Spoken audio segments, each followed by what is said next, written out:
Muhammad was the son of a Punjabi woman. Number 4, Dukhan. Number 5, Dabbatul Ard. Number 6, the sun will rise from Tamansri, UK. The sun will rise from the west. 7, 8 and 9, the 3 sinkings of the earth. One in the east, one in the west, one in Arabia. Number 10, that's the question. That a fire will come out of Yemen and drive people to their place of assembly, or hashar. You can stick to that methodology and look for a fire that can be extinguished with water. Or you can recognize the word fire here to be symbolic, representing, for example, a revolutionary fire. And if it's going to the place of assembly, which is Arafat, it's goodbye Saudi Arabia. Goodbye Saudi Arabia. I don't think we are now here in that. We still have quite some time to go before that can occur. Many people have asked, Sheikh Imran, how come you're still alive? You preach Islam the way that you do, how come you're still alive? Answer, had I been an Arab, I'd be long ago disposed of. Because I'm not an Arab, they have not as yet attacked me to eliminate me, to silence me. Yeah. The primary target of the state of Israel, because of Dajjal, is the Arabs. I mentioned it in my talk. In order for Israel to make a claim to rule the world, so that Pax Judaica might replace Pax Americana, and there should be some credibility to that claim, Israel must first firmly establish its political and economic dominion over the Arabs. I did say that in my talk. So the rest of the Arab world, the rest of the Muslim world is only of peripheral importance to Israel. It is the Arab world which is of primary importance, and that is why the attack will be on the Arabs. I noticed some very glum faces amongst those of us here who are Arabs. Some very glum faces. Yes, so, yes. Let me offer a comforting word. Alhamdulillah, I don't do that. And that is that the destruction of the Arabs should not be summarily explained as divine punishment. There is certainly a part of punishment in it, but that's not just for the Arabs. It appears to me, and Allah knows best, that this is part of a divine planning. Yes. The believers who are struggling. I got an email from Palestine yesterday, and he was roaring and raving and saying, why must we suffer more?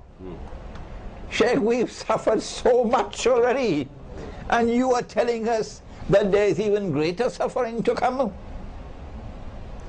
If you read that email, you'd weep. Yeah.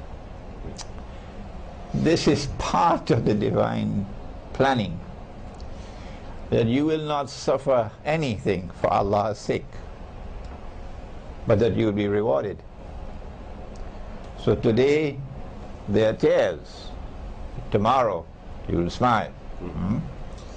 So yes, there is a divinely ordained destruction of the Arabs which is coming. But that should not cause despair to set in. Rather, it should cause our hearts to bow in submission before the divine wisdom, that in order for a greater good to be accomplished, what is that greater good?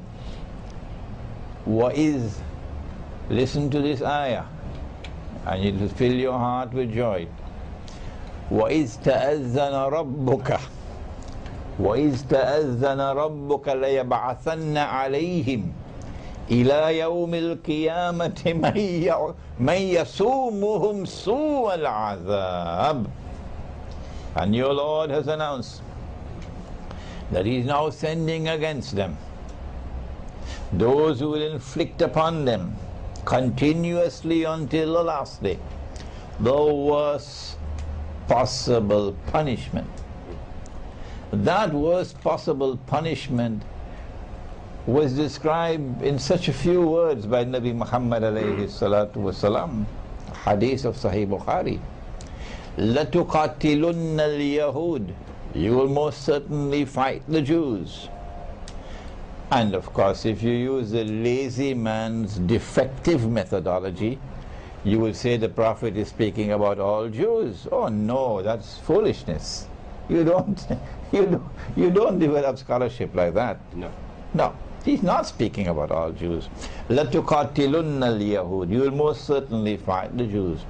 وَلَا تَقْتُلُنَّهُمْ, and you will most certainly defeat them. حَتَّى يَقُولُ الْحَجَرُ, at that time even the stones will speak. But before the stones speak, we have to suffer. We have to suffer. لَتُقَاتِلُنَّ الْيَهُودِ وَلَا تَقْتُلُنَّهُمْ حَتَّى يَقُولُ الْحَجَرُ, on that time the stones will speak. Ya Muslim, هَذَا يَهُودِيٌّ وَرَائِي فَتَعَالَ فَاقْتُلْ. There's a Jew hiding behind me, so tomorrow they'll be on the run. Today they're stamping their feet with such arrogance upon the earth and inflicting such horrible oppression and using deception to corrupt the world. But tomorrow they'll be on the run and hiding behind trees and stones. But tomorrow even the trees and stones will speak and say, come and kill him. Once upon a time, when you had freedom in the United States, I gave a lecture at the State University of New York in Stony Brook. Wow. The Jews were sitting right in front of me. And I quoted this hadith. That was before 9/11. And they went to the rector, the vice chancellor, and they complained against me. He's inciting the Jews to be killed. And our response was, if we don't have the freedom to quote the Quran and to quote the hadith, do please tell us in this your United States of America. The vice chancellor could do nothing. He never even bothered to contact me.